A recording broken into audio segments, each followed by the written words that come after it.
Late అయినా పర్లేదు ఈరోజు ఎలాగైనా కానీ ప్లాన్స్ తేవాలని చెప్పి పట్టుబట్టి నేను మళ్ళీ దొరకనని చెప్పేసి నర్సరీ దగ్గరికి తీసుకెళ్ళింది.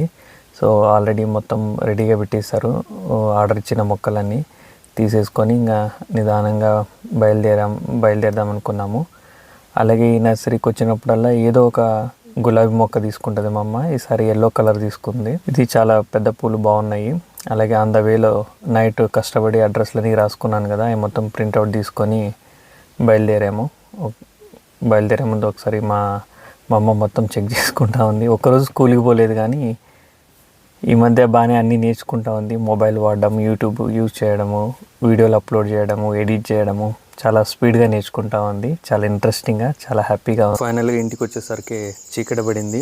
ఈరోజు నైట్ ఇక్కడే ఫామ్ హౌస్లోనే ఉంటాం. అన్నీ కొరియర్ చేస్తాము. ఈరోజు అన్నీ ప్యాకింగ్ చేయాలి.